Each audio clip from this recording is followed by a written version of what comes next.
నమస్కారం ఘంటారావానికి స్వాగతం. ముందుగా ప్రధానాంశాలు. సెమీ కండక్టర్ల తయారీ ఏఐలో పురోగతి దిశగా కీలక అడుగు. ఫ్యాక్స్ సిలికా కూటమిలో చేరిన భారత్.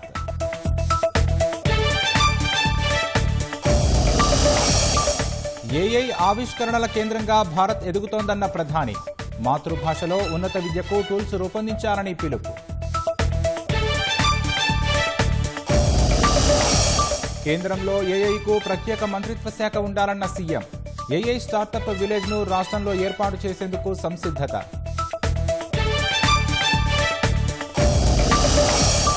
మార్చి 2వ వారంలో శాసనసభ బడ్జెట్ సమావేశాలు 10 నుంచి 15 రోజుల పాటు నిర్వహించే యోచనలో సర్కార్.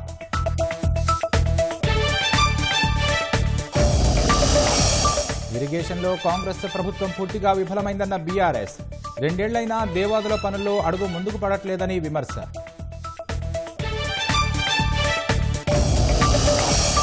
యాదాద్రి జిల్లాలోని ఓ ఫార్మా కంపెనీలో అగ్ని ప్రమాదం. భారీగా చెలరేగిన మంటలు, ఓ ఉద్యోగి సజీవ దహనం.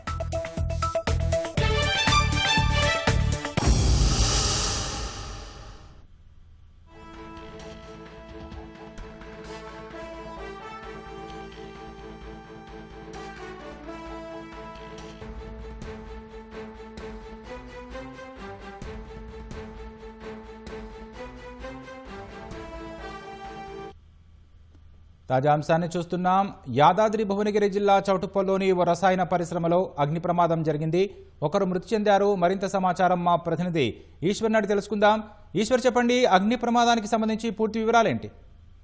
రైట్ రాకేష్, రసాయన పరిశ్రమలో అగ్ని ప్రమాదం సంభవించి ఓ వ్యక్తి మృతి చెందిన ఘటన యాదాద్రి భువనగిరి జిల్లా బోదానపోచంపల్లి మండలం దోతిగూడ గ్రామంలో జరిగింది.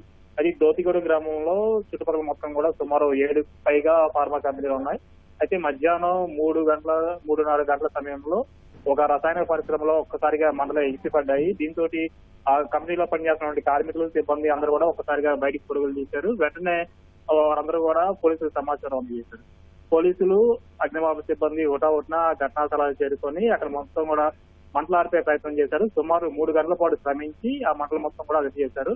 అయితే ఈ మంటల్లో చిక్కుకొని ఆ పరిశ్రమలో పనిచేస్తున్నటువంటి కెమిస్ట్ గా పనిచేస్తున్నటువంటి దారా పవన్ అనే అతను ఆ మంటల్లోనే పూర్తిగా చిక్కుపోయాడు. అతను బయటికి వచ్చే అవకాశం లేకపోవడంతో ఆ మంటల్లో దాటికి పూర్తిగా అగ్నికి ఆహుతైపోయాడు. ఆ పవన్ అనే వ్యక్తి అక్కడ మృతి చెందినట్లు కూడా పోలీసులు అయితే ఇప్పటికే ధృవీకరించారు. అయితే ఇంకా లోపల ఎవరైనా ఉన్నారా, మొత్తం ఈ కంపెనీలో ఎంతమంది పనిచేస్తున్నారు, ఇప్పటి వరకు కూడా ఇంకా ఆ పరిశ్రమలో మొత్తం కూడా ఇంకా పొగలు దట్టంగా అలుముకునే ఉన్నాయి. అయితే మంటలు అయితే ప్రస్తుతం అదుపులోకి వచ్చాయి, కానీ పొగలు మొత్తంగా దట్టంగా పొగలు అయితే అలానే ఉన్నాయి. పోలీసులు, అదేవిధంగా అగ్నిమాపక సిబ్బంది మొత్తం ఇంకా లోపల మొత్తం కూడా పరిశీలిస్తారు. ఇంకెవరైనా ఆ శిథిలాల కింద ఎవరైనా ఉన్నారా, లేదంటే ఇంకా లోపల పరిశ్రమలో ఇంకెవరైనా ఉన్నారని చెప్పి కూడా ముమ్మరంగా అయితే మొత్తం కూడా గాలిస్తున్నారు. ప్రస్తుతానికి అయితే దారా పౌర్ అనే ఒక ఆ కెమిస్ట్ గా పనిచేస్తున్నట్టు ఒక ఉద్యోగి మృతి చెందినట్లు కూడా పోలీసులు అయితే అధికారికంగా ధృవీకరించారు. ఇంకా ఈ ఘటన పైన పూర్తిగా దర్యాప్తు చేస్తున్నామని చెప్పేసి ఇప్పటికే అక్కడ ఘటనా స్థలానికి చేరుకున్నటువంటి చౌటుప్పల్ డిఎస్పీ మధుసూదన్ రెడ్డి అయితే చెప్పారు. అయితే లోపల ఇంకా ఎవరైనా ఉన్నారా, మొత్తం ఇక్కడ ఎంతమంది పనిచేస్తున్నారు, ఈ ఘటన గల కారణాలు ఏంటి, ఇది ఎందుకు జరిగింది, ఎలా జరిగింది అనే పలు కోణాల్లో కూడా పోలీసులు దర్యాప్తు చేస్తున్నారు. అయితే ఎవరైతే మృతి చెందారో ఈ కెమిస్ట్ దారా పవన్ కి అయితే భార్య, 2 పిల్లలు కూడా ఉన్నారు. దీంతో వాళ్ళ కుటుంబ సభ్యులందరూ కూడా కఠిన మున్నతిగా విమర్శిస్తున్నారు. అయితే ఇంకా ఈ ప్రమాదానికి సంబంధించి పూర్తిగా దర్యాప్తు చేస్తామని చెప్పి కూడా డిఎస్పీ మధుసూదన్ రెడ్డి అయితే చెప్తున్నారు. ఇది ఘటనకు సంబంధించిన తాజా సమాచారం. అయితే ఈశ్వర్, ప్రమాదానికి గల కారణాలు ఏమైనా తెలిసాయా? అధికారులు ఏమంటున్నారు? అధికారులు ఇప్పటికే ఇంకా దీనిపైన ప్రాథమిక సమాచారం కూడా ఇంకా ఏం రాలేదు. అయితే ఇప్పటి వరకు కూడా మొత్తం కూడా దట్టంగా పొగలు అలుముకున్నాయి. అసలు లోపల వెళ్ళాలన్నా కూడా వెళ్ళలేని పరిస్థితి అయితే నెలకొంది. ప్రస్తుతం అయితే మంటలు అదుపులో వచ్చినప్పుడు కూడా ఆ పొగలు ఉన్నాయి. పొగలు మొత్తం కూడా కెమికల్ కంపెనీ కావడం తోటి పొగలు కూడా ఆ దట్టంగా ఉన్నాయి. దీంతో పాటు ఒక దుర్వాసన కూడా వెదజల్లుతుంది. లోపలికి వెళ్ళాలని కూడా చాలా క్రిటికల్ పరిస్థితి ఉంది. ఈ అగ్నిమాపక సిబ్బంది ప్రత్యేకమైనటువంటి మాస్కులు ధరించి లోపలికి వెళ్లి మొత్తం కూడా ఒకసారి చూస్తున్నారు. అయితే మనం సీసీ ఫుటేజ్ ఎక్స్క్లూజివ్ గా చూసుకోవచ్చు. అందులో ఆ పనిచేస్తున్నటువంటి పవన్ అక్కడ కెమికల్స్ అన్నింటిని కూడా కలుస్తూ అక్కడ వర్క్ చేస్తున్నాడు. ఆ సమయంలో ఒక్కసారిగా బ్లాస్ట్ జరిగింది. అయితే అక్కడ ఏమైనా రియాక్షన్ వచ్చి జరిగిందా, లేదంటే అక్కడ సరైన ప్రికాషన్స్ లేకపోవడం వల్ల జరిగిందా, ఇంకా ఈ ఘటనకు సంబంధించి ఎవరైనా లోపల ఇంకా కార్మికులు ఉన్నారా అని చెప్పి కూడా పోలీసులు, ఇటు అగ్నిమాపక సిబ్బంది మొత్తం కూడా లోపలికి వెళ్లే ప్రయత్నం చేస్తారు. మొత్తం కూడా 1-2 సార్లు అయితే గాలి చేస్తున్నారు. ప్రస్తుతం అయితే ఆ సీసీ ఫుటేజ్ లో 4వ బ్లాక్ లో పవన్ ఒకరినే గుర్తించారు. ఇంకా ఎవరైనా ఉన్నారా, లేకపోతే ఈ ప్రమాదం గల కారణాలు ఏంటి అనేది కూడా ఒక అంచనాకు వచ్చే విధంగా కూడా ఆ పోలీసులు అయితే ఇంకా ముమ్మరంగా కూడా అక్కడ సహాయ చర్యలు చేపడుతున్నారు. లోపల కూడా మొత్తం కూడా గాలింపు చర్యలు అయితే కొనసాగుతుంది. ధన్యవాదాలు Eshwar.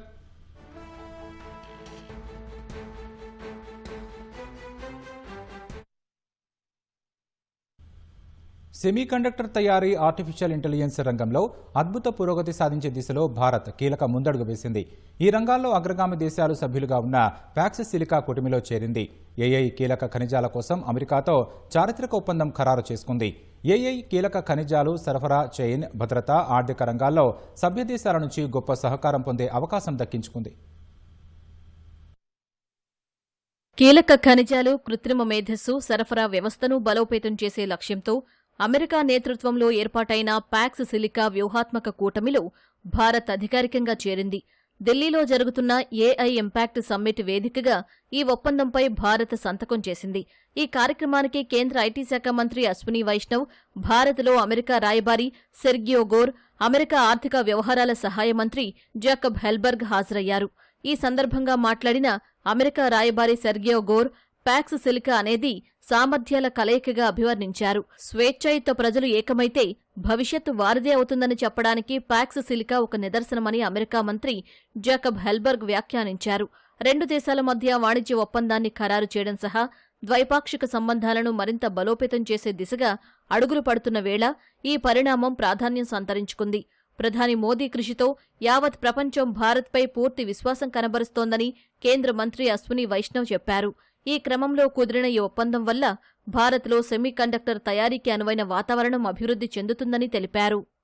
Prime Minister Shri Narendra Modi ji has created trust in our country. The entire world trusts India because we have a large talent pool and we have conducted our foreign policy in a way which creates that trust.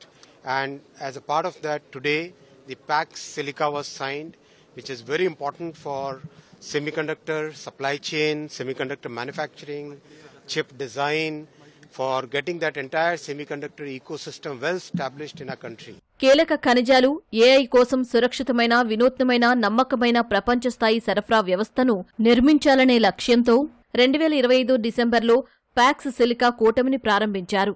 గత ఏడాది December 12న వాషింగ్టన్లో జరిగిన packs silica సమ్మిట్లో భాగస్వామ్య దేశాలు ఈ డిక్లరేషన్పై సంతకాలు చేశాయి.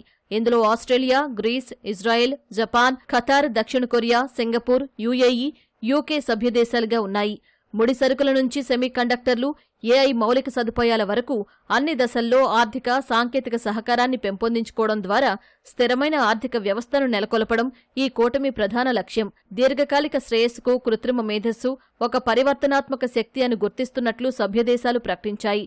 భద్రత, అభివృద్ధిని కాపాడుకోవడానికి నమ్మకమైన ఏఐ వ్యవస్థలు ఎంతో కీలకమని పేర్కొన్నాయి.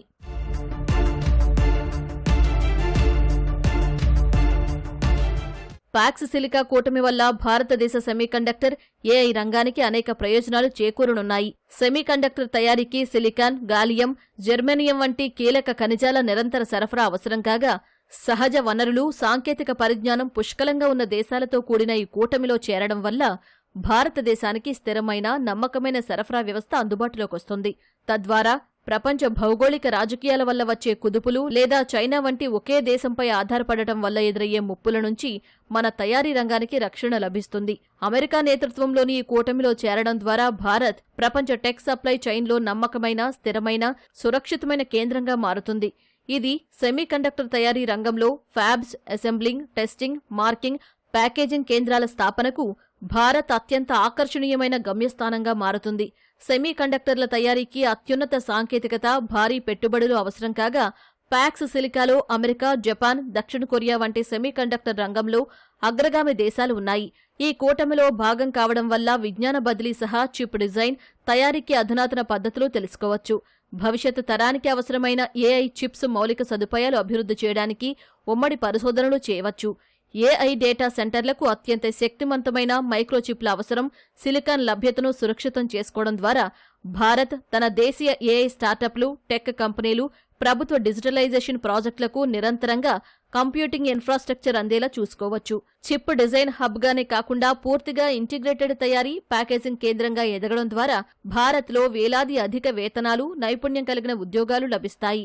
ఇది make in India, India semiconductor mission వంటి జాతీయ ప్రాజెక్టుల లక్ష్యాలకు మరింత ఊతమిస్తుంది.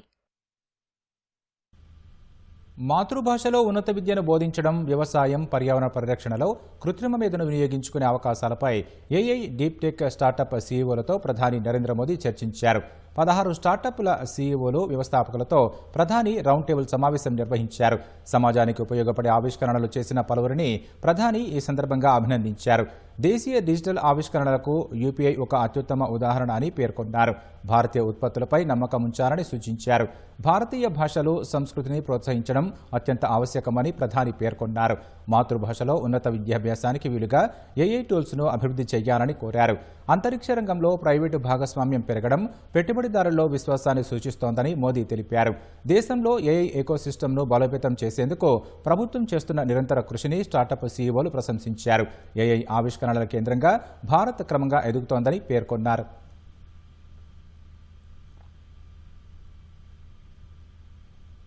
కేంద్ర ప్రభుత్వంలో ప్రత్యేక ఏఐ మంత్రిత్వ శాఖ అవసరమని ముఖ్యమంత్రి రేవంత్ రెడ్డి అభిప్రాయపడ్డారు. ఢిల్లీలో జరుగుతున్న ఏఐ ఇంపాక్ట్ సమ్మిట్లో పాల్గొన్న సీఎం కృత్రిమ మేధ అభివృద్ధి కోసం ప్రత్యేకమైన వార్ రూమ్ ఏర్పాటు చేయాలని కోరారు. ఇందుకు హైదరాబాద్ ఎంతో అనువైన ప్రదేశమన్నారు. దేశవ్యాప్తంగా ఏఐ ఆవిష్కరణలకు కేంద్రంగా నిలిచే ఏఐ స్టార్టప్ విలేజ్ను తెలంగాణలో ఏర్పాటు చేయడానికి తమ ప్రభుత్వం సిద్ధంగా ఉందని సీఎం ప్రకటించారు.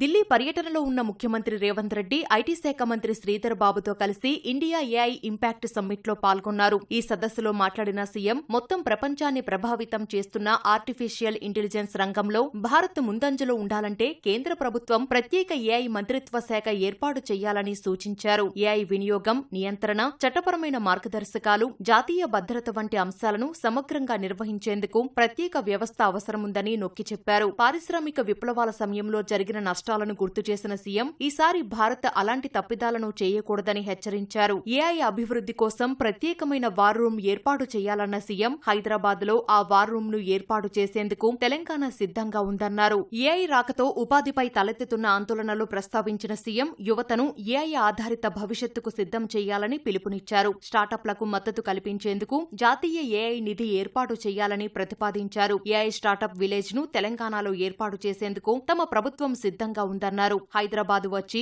ఏఐ రంగంలో పెట్టుబడి పెట్టాలని టెక్నాలజీ దిగ్గజాలను సీఎం కోరారు. Today we are witnessing the rise of our greatest invention, that is AI. India must become a leader in all layers of AI: chips, green energy, data storage, platforms, applications and services. We must create a roadmap to ensure a real leadership in top 3 layers. Secondly, India must create a war room with center and states to monitor and respond to AI developments. An AI war room for India is crucial because developments in AI can be very quick. Hyderabad can build an AI war room for India with support of Government of India. I invite you to Telangana for discussions, for partnerships. I welcome global and national institutions to work in my state in AI.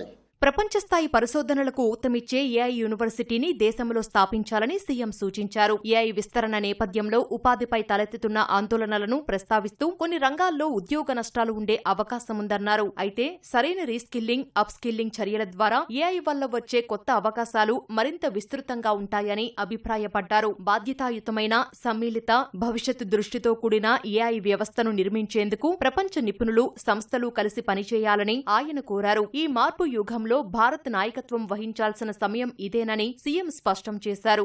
I request Honorable Prime Minister Sri Narendra Modi ji to establish a national AI council like GST Council or Niti Aayog. We need an AI ministry both at center and state level to help make laws to prevent misuse of AI, especially against to national security and interests. We need to use AI strongly for achievements of social justice, inclusion and removal of poverty. Finally, I invite you to Telangana for discussions for partnerships. I welcome global and national institutions to work in my state in AI. Agents of change సదస్సులో మాట్లాడిన మంత్రి Sridhar Babu AI, quantum computing, blockchain సాంకేతికతను సామాన్యుడికి చేరువ చేయడమే తమ లక్ష్యమని ఉద్ఘాటించారు. ఆధునిక సాంకేతికత వినియోగంలో తెలంగాణను దేశానికి ఆదర్శంగా తీర్చిదిద్దుతామని ప్రకటించారు. సాంకేతిక ఫలాలను అందరికీ చేరువ చేసేలా ఏజెంటిక్ ఏఐపై దృష్టి సారించామన్నారు. రాష్ట్ర అసెంబ్లీ బడ్జెట్ సమావేశాలు మార్చి 2వ వారంలో ప్రారంభమయ్యే అవకాశాలున్నాయి. రాజ్యసభ ఎన్నికలు మార్చి 16న ఉండటం, ఆ ఎన్నికల్లో ఎమ్మెల్యేలంతా భాగస్వామ్యం కావాల్సి ఉండడంతో సమావేశాన్ని 10వ తేదీ తర్వాత ప్రారంభించే దిశగా ప్రభుత్వం కసరత్తు చేస్తోంది. 2026-27 ఆర్థిక సంవత్సరానికి సంబంధించిన బడ్జెట్ సమావేశాలను 10 నుంచి 15 రోజుల పాటు నిర్వహించాలని భావిస్తోంది. బడ్జెట్ సమావేశాల నిర్వహణకు రాష్ట్ర ప్రభుత్వం కసరత్తు చేస్తోంది. ఇప్పటికే శాసనసభ, శాసన మండలిలను ప్రోరోగ్ చేస్తూ ఈ నెల 18న గవర్నర్ జిష్ణుదేవ్ వర్మ నోటిఫికేషన్ జారీ చేశారు. దీంతో బడ్జెట్ సమావేశాల నిర్వహణకు మార్గం సుగమమైంది. ఈ నెల 23న మంత్రిమండలి సమావేశం జరగనుంది. ఈ భేటీలో రైతు భరోసా అమలు తేదీని ప్రకటించే అవకాశం ఉంది.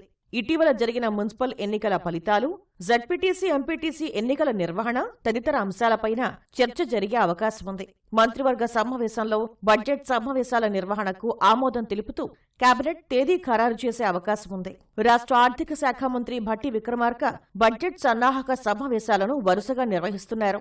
శాఖల వారీగా జరుగుతున్న ఈ సమావేశాల్లో ఆయా శాఖలకు కేటాయించిన నిధులు, ఖర్చు చేసిన మొత్తం, రాబోయే బడ్జెట్లో విజన్ 2047 లక్ష్యాలను దృష్టిలో ఉంచుకుని అవసరమైన నిధుల కేటాయింపులపై చర్చిస్తున్నారు. వాస్తవిక బడ్జెట్ను ప్రవేశపెట్టేందుకు ప్రభుత్వం ప్రాధాన్యత ఇస్తూ ప్రతి శాఖ ఖర్చుపై సమీక్ష నిర్వహిస్తోంది. రాష్ట్రం ఆర్థిక ఇబ్బందుల్ని ఎదుర్కొంటున్నప్పటికీ ఖర్చుల్లో పొదుపు పాటించాలి అన్న దిశగా ప్రభుత్వం సాగుతోంది. వృధా వ్యయాన్ని తగ్గించేలా ప్రత్యేక దృష్టి సారిస్తోంది. అందువల్ల సన్నాహక సమావేశాలకు అధికారులు పూర్తి వివరాలతో హాజరవుతున్నారు. అవసరమైన శాఖలకు నిధుల కేటాయింపులు పెంచే అంశంపైన చర్చ జరుగుతోంది. వచ్చే నెల 10వ తేదీ తర్వాత బడ్జెట్ సమావేశాలు జరిగే అవకాశం ఉండటంతో అప్పటికి బడ్జెట్ తయారీ ప్రక్రియ పూర్తవుతుందని అధికార వర్గాలు చెబుతున్నాయి. మొదటి రోజు ఉభయ సభలను ఉద్దేశించి గవర్నర్ జిష్ణుదేవ్ వర్మ ప్రసంగిస్తారు. అనంతరం గవర్నర్ ప్రసంగానికి ధన్యవాదాలు తెలియజేసే తీర్మానంపై 2 రోజుల పాటు చర్చ జరిగి ఆమోదం పొందుతుంది. తర్వాత 1 లేదా 2 రోజుల విరామమిచ్చి ఆర్థిక శాఖ మంత్రి భట్టి విక్రమార్క బడ్జెట్ను ప్రవేశపెడతారు. బడ్జెట్పై 2 నుంచి 3 రోజుల పాటు చర్చ జరిగే అవకాశం ఉంది. అనంతరం శాఖల వారీగా పద్దుల కేటాయింపులు, ప్రజా సమస్యలపై 3 నుంచి 4 రోజుల పాటు చర్చ కొనసాగవచ్చు. ఆ తర్వాత ద్రవ్య వినిమయ బిల్లును ప్రవేశపెడతారు. ఈసారి బడ్జెట్లో 6 గ్యారంటీల అమలు, రైతు సంక్షేమం, ఇందిరమ్మ ఇళ్లు తదితర అంశాలకు ప్రాధాన్యత లభించే అవకాశం ఉంది. మార్చి 4వ వారం నాటికి బడ్జెట్ సమావేశాలు ముగిసే అవకాశం ఉందని ప్రభుత్వ వర్గాలు చెబుతున్నాయి. సమావేశాల వ్యవధిపై తుది నిర్ణయం బిజినెస్ అడ్వైజరీ కమిటీ తీసుకోనుంది. రాష్ట్రంలోని గ్రామ పంచాయతీలకు 15వ ఆర్థిక సంఘం పెండింగ్ నిధుల్లో మరో 387 కోట్ల రూపాయలు విడుదలయ్యాయి. ఇటీవల 2 విడతల్లో 646 కోట్ల 36 లక్షల రూపాయలను కేంద్ర ప్రభుత్వం విడుదల చేసింది. తాజా నిధులతో కలిపి ఇప్పటివరకు 1034 కోట్ల 42 లక్షల రూపాయలు రాష్ట్రానికి వచ్చాయి. మరో 2000 కోట్ల రూపాయలు రాష్ట్రానికి రావలసి ఉంది. పంచాయతీలకు పాలక మండళ్లు లేకపోవడంతో 2 ఆర్థిక సంవత్సరాలకు సంబంధించిన సుమారు 3000 కోట్ల రూపాయలు విడుదల కాలేదు. ఇటీవల గ్రామ పంచాయతీలకు ఎన్నికలు నిర్వహించడంతో 15వ ఆర్థిక సంఘం నిధులను కేంద్ర ప్రభుత్వం విడతల వారీగా విడుదల చేస్తోంది. పెండింగ్లో ఉన్న మిగతా నిధులను కూడా త్వరగా విడుదల చేయాలని కేంద్రాన్ని రాష్ట్ర ప్రభుత్వం కోరింది. ఇప్పటివరకు కేంద్రం విడుదల చేసిన నిధులను గ్రామాల్లో మౌలిక వస్తువుల కల్పనకు, పెండింగ్ బిల్లుల చెల్లింపులకు ఉపయోగించాలని పంచాయతీరాజ్ శాఖ మంత్రి సీతక్క అధికారులను ఆదేశించారు. ఇరిగేషన్ రంగంలో రాష్ట్ర నీటి హక్కులను కాపాడటంలో కాంగ్రెస్ ప్రభుత్వం పూర్తిగా వైఫల్యం చెందిందని మాజీ మంత్రి హరీష్ రావు ఆరోపించారు. ఉమ్మడి వరంగల్ జిల్లాకు చెందిన బీఆర్ఎస్ నేతలతో కలిసి హనుమకొండ జిల్లా దేవన్నపేట పంప్ హౌస్ను హరీష్ రావు సందర్శించారు. 2 ఏళ్లుగా దేవాదుల ప్రాజెక్టు పనులు అంగుళం ముందుకు సాగట్లేదని ధ్వజమెత్తారు. సమ్మక్క బ్యారేజీ నిర్మాణంతో దేవాదులకు ఏడాదంతా నీటి లభ్యత ఉండేలా చేశామన్న బీఆర్ఎస్ నేత ప్రపంచంలోనే అతిపెద్ద లోతైన టన్నెల్ పూర్తి చేశామని వివరించారు. కేవలం 8 కోట్లు లేక మోటార్లను నడపట్లేదని మండిపడిన హరీష్ రావు గండిరామారంతో పాటు ఇతర లిఫ్టులను బంద్ చేశారని ధ్వజమెత్తారు. నదిలో నీళ్లున్నా ఎత్తిపోయకుండా పంటలకు నష్టం చేకూరుస్తున్నారని దుయ్యబట్టారు. ఏపీకి మేలు చేసేందుకే నదిలో నీటిని ఎత్తిపోయకుండా కిందికి వదిలేస్తున్నారని ఆరోపించారు. నదిలో నీళ్లున్నాయి, రైతాంగానికి నీళ్లు అవసరం ఉంది. కానీ దేవన్నపేట మన పంప్ హౌస్లో 3 మోటార్లు కూడా ఆఫ్ చేసి పెట్టారు. మీ అందరికీ తెలుసు, గత సంవత్సరం 2025 మార్చి 18వ తేదీ ఈ జిల్లా ఇన్ఛార్జ్ మంత్రి పొంగులేటి గారు, జిల్లా మంత్రులు వచ్చి ఇక్కడ హడావిడి చేసినారు. మోటార్లు ఆన్ చేస్తున్నాం, ఇక ఎంత రాత్రి అయినా సరే ఇక్కడనే పండుకుంటాం, మోటార్లు ఆన్ చేసే పోతాం ఇడికేలని పెద్ద పెద్ద మాటలు మాట్లాడారు. మోటార్లు ఆన్ చేయకుండానే గాలి మోటార్ ఎక్కిండ్రు, హైదరాబాద్ చేరిండ్రు. 99.5% పనులు బీఆర్ఎస్ పార్టీయే పూర్తి చేసింది. కేవలం ఒక 1%, 0.5% పనులే మిగిలి ఉండే. కానీ ఇలా కాంగ్రెస్ పార్టీ నిర్లక్ష్యం వల్ల వరంగల్ జిల్లాలో దేవాదుల రైతులకు తీవ్రమైన అన్యాయం జరుగుతూ ఉంది. ఆ రోజు దేవాదులకు అన్యాయం చేసింది కాంగ్రెస్ పార్టీ. 10 ఏళ్ల కాంగ్రెస్ పాలనలో దేవాదుల ప్రాజెక్టు పనులు నత్తనడిక నడిచాయి. మళ్లీ ఈ రోజు కాంగ్రెస్ ప్రభుత్వం అధికారంలోకి వచ్చి 2.5 సంవత్సరాలుగా వస్తూ ఉంటే దేవాదుల ప్రాజెక్టు పనులు ఎక్కడేసిన గొంగల అక్కడే అన్నట్టు 2.5 సంవత్సరాలుగా అంగుళం కూడా ముందుకు పోవడం లేదు. హైదరాబాద్లో అత్యంత రద్దీ ప్రాంతమైన అమీర్పేట మైత్రివరం చౌరస్తాలో అగ్ని ప్రమాదం కలకలం సృష్టించింది. ఆదిత్య ఎన్క్లేవ్ భవనంలోని ప్యానెల్ బోర్డులో సంభవించిన షార్ట్ సర్క్యూట్తో భవనంలో దట్టమైన పొగ కమ్ముకుంది. భవనంలోని మొదటి 2 అంతస్తుల్లో ఉన్న కోచింగ్ సెంటర్లోని విద్యార్థులు పొగతో ఊపిరాడక చిక్కుకుపోయారు. ఫైర్ ఎగ్జాస్ట్ యంత్రాల ద్వారా భవనంలో పేరుకుపోయిన పొగను బయటకు పంపి మంటలను అదుపులోకి తెచ్చారు. దాదాపు 60 మంది విద్యార్థులు, ఉద్యోగులను సురక్షితంగా అగ్నిమాపక సిబ్బంది రక్షించారు. అప్రమత్తమైన పోలీసులు నీలగిరి బ్లాక్లోని దుకాణాలను వెంటనే మూసివేయించారు. ప్రమాద స్థలాన్ని మాజీ మంత్రి తలసాని శ్రీనివాస్ యాదవ్ సందర్శించారు. అగ్ని ప్రమాదాల నివారణలో ప్రభుత్వం ఘోరంగా విఫలమైందని, ఫైర్ సేఫ్టీ తనిఖీలు తూతూ మంత్రంగా సాగుతున్నాయని ఆరోపించారు. ఎటువంటి ప్రాణనష్టం జరగకపోవడంతో అందరూ ఊపిరి పీల్చుకున్నారు.